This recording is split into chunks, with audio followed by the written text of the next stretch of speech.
일본 음악 시장의 한 축을 담당하는 형태가 있습니다. 바로 록밴드입니다.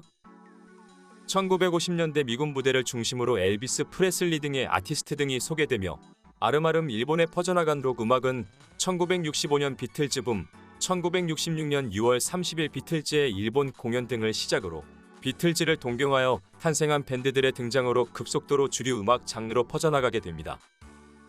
1958년 창간하여 1991년 종간한 일본의 연예 잡지 주간묘저가 당시 이러한 밴드들에 대해 그룹 사운드 등의 표현을 처음으로 사용했고 매체에서는 그룹 사운드라는 표현을 줄여 GS라고 불렀습니다.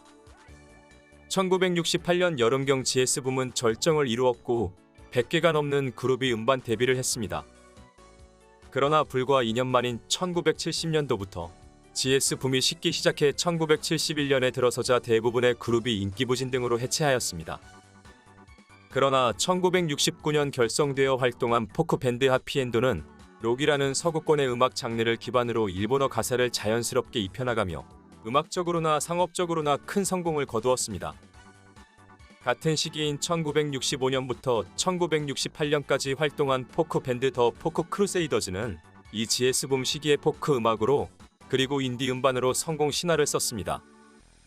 1965년 고등학생 시절 결성하여 대학 입시 등을 병행하며 인디 활동을 하다가 1967년 23만엔 약 230만원으로 300장의 음반을 자체 제작 후 이 음반 발매와 함께 해산을 할 예정이었지만 이 음반을 통해 발표된 돌아온 술주정뱅이 등의 곡이 라디오에서 인기를 끌기 시작해 정식 데뷔 권유를 받게 되었고 이후 1년간의 기간 한정으로 활동을 시작해 오리콘 차트 집계 역사상 처음으로 100만 장이 넘는 음반 판매량을 기록한 아티스트로 남았습니다. 당시 잡지 주간 헤이본이 1968년 취재한 내용에 따르면 이 짧은 1년간의 활동만으로도 누계 매출액이 14억 5천만엔 약 145억 원이었다고 합니다. 그룹 사운드 붐과 인기 밴드의 등장으로 주류 음악으로 자리 잡으면서 수많은 록스타를 꿈꾸는 밴드 지망생들이 탄생했고 이러한 밴드들을 발굴하기 위한 오디션이나 페스티벌이 주기적으로 개최되면서 음반사들이나 기획사들은 신인 발굴에 힘썼습니다. 현재도 현역으로 활동 중인 일본의 전설적인 밴드 사자놀스타즈도 야마하가 주최한 이스트 웨스트 77 페스티벌에서 우승하며 메이저 데뷔를 하게 된 케이스입니다. 무엇보다 이들 대부분은 본인들이 직접 곡을 쓰고 노래하고 연주하는 싱어송라이터였습니다. 더 아르위처럼 데뷔 당시에는 작사와 작곡을 직접 하지 않은 경우도 종종 있었으나 대부분의 밴드 그룹들은 스스로 노래를 만들어 불렀습니다. 1980년대 메탈 밴드의 인기가 시작됐고 특히 밴드 라우드니스는 1985년 미국 진출을 시도하며 발표한 곡 크레이지 나이트로 빌보드 200에서 74위까지 오르는 기염을 토했습니다. 이는 2022년 현재까지도 아시아 록밴드 가운데 가장 높은 빌보드 음악 차트 기록이기도 합니다. 1990년대 초반에는 짙은 화장을 한 소위 비주얼계 밴드들의 붐이 일었습니다. 특히 1990년대 초반의 비주얼계의 붐 가운데 있었던 그룹 엑스제팬은 1985년 데뷔 당시 데뷔를 시켜주려는 회사가 없어 직접 설립한 인디 음반사 엑스터시 레코드로 1989년까지 활동했는데 인디 음반 활동만으로도 오리콘 차트에 진입하는 등 인기를 얻어 화제가 되었었습니다. 같은 시기 밴드 컬러도 자체적으로 설립한 프리위를 통해 데뷔하며 성공을 거두기도 했으며 이에 자극을 받아 90년대 초반의 비주얼계 록밴드 업계는 밴드가 연이어 대형 음반사를 통해 메이저 데뷔를 하는 것이 아니라 자신들이 직접 음반사를 만들고 데뷔하는 형태가 많아졌습니다. 이는 자연히 인디 음반사의 난립으로 이어졌지만 90년대 중반 이후 비주얼계 붐의 종식과 함께 많은 인디 음반사들이 다시 자취를 감추게 됐습니다. 이후 1990년대 중반에는 모던록 밴드들의 인기가 이어지고 1998년 오키나와에서 결성한 밴드 몽골압야쿠는 2001년 발매한 인디 음반 메시지가 270만 장의 판매고를 올리며 엄청나게 화제가 되었습니다. 2022년 현재까지도 일본 인디 음반 사상 가장 높은 음반 판매고입니다. 아무튼 록밴드는 J-팝 업계의 핵심 음악 카테고리로 그 명맥을 이어갔으며 이러한 과정에서 인디 활동을 하는 밴드나 아티스트들의 발굴에 초점을 두는 음반사나 기획사들이 꾸준하게 존재하게 됐습니다. 즉 인디 밴드, 인디 뮤지션 등으로 통용되는 인디즈 뮤지션들 중에서 새로운 신인을 발굴해 이들을 데려다 데뷔시키는 문화가 주류로 자리 잡혀 있는 것입니다. 여기에 인디 밴드 가운데 메이저 데뷔 후 큰 흥행을 거두는 아티스트가 등장하게 되면 자연적으로 이들의 성공을 보고 새로운 지망생들이 늘어나는, 일본의 록밴드 업계 전체로 보면 지망생들의 유입이 늘어나는 선순환 구조를 만들어내고 있습니다. 일본에서 규정하는 인디즈 형태로 활동한다고 하는 것은 간단히 말해 소위 메이저 레코드 회사와는 다르게 일본 레코드 협회 가맹이 되어 있지 않은 독립계 음반사를 통해 음반을 내고 활동하는 것을 의미합니다. 아티스트 스스로가 직접 곡을 쓰던지 아니면 곡을 작곡가에게 받았다던지 한 뒤 방송 활동을 이어가는 경우라도 일본 레코드 협회 가맹이 아닌 음반사에서 음반을 발매하면 일단 음반 자체는 인디즈 형태로 발매를 해서 활동을 하고 있다고 볼 수 있는 것입니다. 그리고 이렇게 활동을 하던 아티스트들이 일본 전국의 음반 유통이 가능한 대형 음반사와 계약을 맺고 음반을 발표하게 되면 메이저 데뷔라는 표현을 쓰고 있습니다. 물론 인디 활동 아티스트가 반드시 밴드만 있는 건 아닙니다. 아이돌일 수도 있고 힙합 뮤지션일 수도 있습니다. 일본의 대표 걸그룹 중 하나로 꼽히는 AKB48도 2006년 첫 순수 데뷔 음반 자체는 인디 음반 발매였고 이후 세 번째 음반 활동부터 소니뮤직과 계약을 맺고 메이저 데뷔를 했었습니다. 이후 무리한 상술로 논란을 일으켜 한 차례 소니뮤직과 계약이 파기되었을 때도 한 차례 디지털 싱글로 싱글 하나를 발표 후 다시 메이저 음반사와 킹레코드와의 계약을 통해 메이저 활동을 이어가기도 했었습니다. 대형 기획사들 가운데에서도 연습생 형태의 인재들에게 인디 음반으로 먼저 활동을 시키면서 팬덤 형성을 하고 이후 메이저 데뷔로 연착륙을 하는 경우도 종종 볼 수 있습니다. 20주년을 맞은 3인조 걸그룹 퍼퓸도 데뷔 활동 자체는 인디 형태로 했고 이후 2005년부터 메이저 음반사 토쿠마 재팬 커뮤니케이션즈로 음반을 발매하면서 메이저 데뷔를 이뤄냈습니다. 대형 엔터사 호리프로의 보이그룹 와트윙도 2020년 1월 데뷔 당시에는 인디 형태로 음반을 내고 2021년 9월 22일에 메이저 음반사 토이즈 팩토리를 통해 메이저 데뷔 음반을 냈었습니다. 결국 크게 보자면 이미 밴드 붐이 시작된 1960년대부터 J-팝 업계의 시스템 가운데 인재 발굴에 초점이 맞춰지는 흐름은 꾸준히 존재하게 됐습니다. 올해 설립 31주년을 맞이한 소니뮤직 산하의 일본의 음반사 큐뮤직은 과거 엑스제팬이 몸담기도 했었고 현재도 라르크 앙시에, 아시앙쿵 푸제네레이션 등 일본뿐 아니라 해외에서도 인기를 끌고 있는 일본에서 최정상급의 인기 아티스트들을 거느린 J-팝 업계에서 존재감 있는 음반사입니다. 그리고 현재 큐뮤직 공식 홈페이지에서 소개되고 있는 21명의 아티스트들 모두가 밴드 출신 혹은 밴드 음악 기반의 아티스트이고 모두 싱어송라이터 팀입니다. 물론 일본에서는 보통 인디즈라 불리는 인디씬에서 메이저 음반사와 픽업이 되어 메이저 데뷔를 하게 되면 이때부터는 음반을 제작하고 녹음하는 과정에서 프로듀서가 붙게 되고 회사에서도 그룹 컨셉이나 음악 방향성에 관여를 하기는 합니다. 2005년까지 활동했던 4인조 밴드 슈퍼카의 기타리스트 이시와타리 준지는 그룹 해체 후 작사, 작곡가로도 활동 중으로 우리나라의 밴드 FT 아일랜드의 일본 음반의 작사가로 참여하거나 소녀시대의 일본 싱글 파파라치에 작사, 작곡에 참여하기도 했는데 프로듀서로도 활동하며 걸밴드 차토몬치의 음반의 프로듀싱을 담당하기도 했습니다. 2006년 메이저 데뷔를 하고 2012년 당시 걸밴드 사상 최단 기록으로 1966년 비틀즈의 공연이 이뤄져 록의 성지라 불리는 1만석 규모의 체육관 겸 공연장 무도관에서 공연을 했던 차토몬치는 보컬 겸 기타 하시모토 에리코가 주로 곡을 쓰고 나머지 멤버들은 작사에 참여했던 밴드이지만 음반을 녹음하고 제작할 때는 이시와타리 준지가 프로듀서로서 참여했었습니다. 한편 97년 결성하여 99년 인디즈 데뷔, 2000년 메이저 데뷔를 한 뉴웨이브 펑크락 밴드 폴리식스도 리더이자 보컬 겸 기타인 하야시가 주로 곡을 직접 만드는 밴드였습니다. 미국의 밴드 디보의 영향을 받아 독특한 선글라스나 헬멧 등을 쓰고 무대에 서는 팀이었는데 인디즈 활동 당시에는 가내수공업으로 의상과 소품을 제작했으나 이후 메이저 데뷔를 하면서 점프슈트와 선글라스 등을 전문가들의 손길을 거친 완성도 있는 의상과 소품으로 활동을 시작하게 되며 메이저 데뷔에 따른 투자 혜택을 받을 수 있었습니다.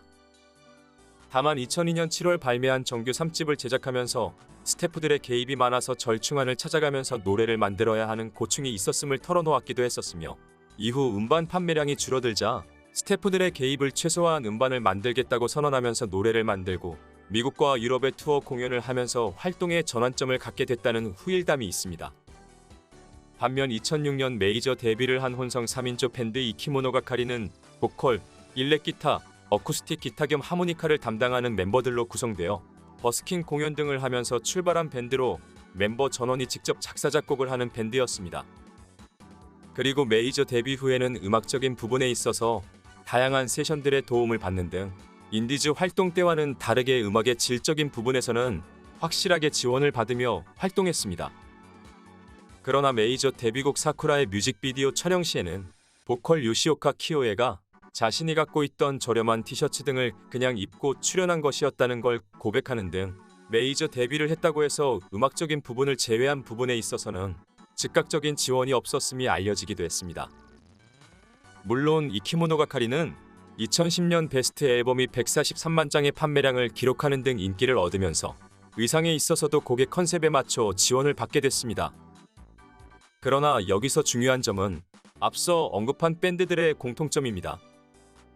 우리나라의 연습생 개념과 대응될 수는 없으나 본인들 스스로 팀을 결성하고 인디즈 활동으로 스스로 음악 활동을 하면서 나름의 인지도를 쌓거나 어떠한 결과물이 나온 상태에서 메이저 음반사가 스카우트하는 식으로 데뷔가 이루어졌다는 것입니다.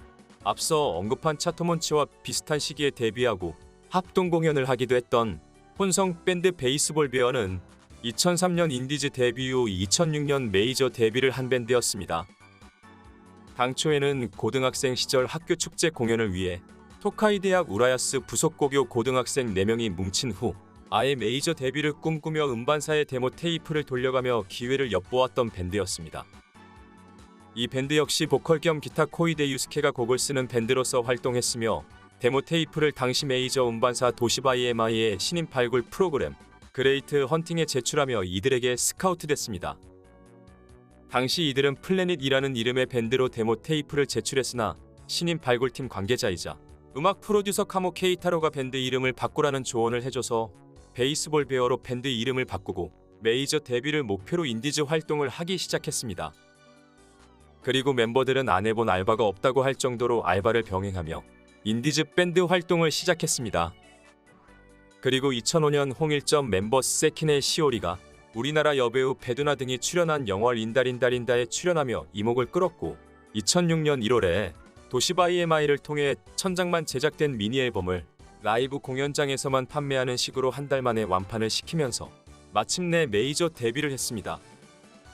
메이저 데뷔 과정을 살펴보면 사실 도시바 EMI가 그룹명을 바꾸라고 조언하는 등 어느 정도 이들의 활동 방향성에 개입은 했다지만 결국 약 3년여간 인디즈에서 밴드가 스스로 알바를 해가며 살아남고 한 달 만에 천장의 음반 판매를 기록할 정도로 관객 동원력이 올라오자 메이저 데뷔로 이어진 것입니다. 극단적인 사례지만 2022년 일본 레코드 대상을 차지하기도 한 밴드 세카이노 오와리는 본인들이 1억 원의 대출을 받고 직접 공사를 하면서 한 건물의 지하를 개조한 라이브 클럽 클러버스를 2005년 만들고 여기서 활동을 하다가 2011년 8월 메이저 데뷔를 했던 사례가 있습니다. 이 역시도 어찌 보면 밴드 멤버들 스스로 알아서 고생을 하고 스카우트되어 데뷔가 이뤄진 사례입니다. 일본 밴드 업계에는 인디즈 활동을 하는 밴드들을 메이저 음반사가 눈여겨보다가 스카우트하여 메이저 데뷔시키는 시스템이 표준 모델로 자리 잡혀 있습니다. 스카우트를 하더라도 일단 인디즈 활동에서 어느 정도 성과가 나오면 그때 메이저 데뷔를 시키는 경우도 많습니다. 1대1 대응은 어렵지만 마치 메이저 웹툰 플랫폼에서 연재를 꿈꾸면서 도전 만화가 등에 꾸준히 만화를 연재하며 기회를 엿보는 예비 웹툰 작가들과도 비슷합니다. 스타를 꿈꾸는 밴드는 지금도 일본에서는 매년 숫자를 세기 힘들 만큼 탄생하고 사라지고 있습니다. 일본 연예기획사나 음반사들 입장에서 밴드 아티스트를 데뷔시킨다는 것이 매우 매력적인 사업 모델임에는 틀림없습니다. 누가 시키지 않아도 알아서 인디 밴드로 결성해서 스스로 곡을 만들고 밴드 오디션을 개최하면 알아서 일본 전국의 밴드들이 자작곡으로 데모 테이프를 보내고 오디션을 보러 도쿄로 몰려듭니다. 데뷔를 위해 알바 등을 하며 데뷔 준비를 하는 고생도 자처합니다. 여전히 일본 인기 밴드들은 매년 공연업계에서도 최상위권의 매출을 올리는 경우도 적지 않습니다. 일본에서 현재 가장 공신력 있는 음반 차트 중 하나로 꼽히는 것이 빌보드 재팬 차트입니다. 음반 판매량만 집계하는 오리콘 차트와는 달리 스트리밍 서비스 등 다양한 플랫폼의 성적까지 적극적으로 반영합니다. 덕분에 음원 발매를 극소수의 아티스트만 하고 있는 일본 메이저 남성 아이돌 시장을 사실상 독점한 자니스 사무소의 아이돌들은 음반 판매량 위주 차트인 오리콘 차트에서는 최상위권의 순위를 내지만 빌보드 재팬 차트에서는 최상위권에 이름을 올리지 못하고 있기도 합니다. 음원 서비스를 안 하는 건 아니지만 악수회 등의 여러 상수를 통해 음반 판매량을 불리면서 오리콘 차트 기록을 세우고 있다는 비판을 듣는 아키모토 야스시표 다이넌 걸그룹들도 마찬가지입니다. 그 덕에 빌보드 재팬 차트는 일본의 일반 대중들의 인기도를 어느 정도 확인할 수 있는 차트이기도 합니다. 2022년의 빌보드 재팬 차트 순위를 보면 다음과 같습니다.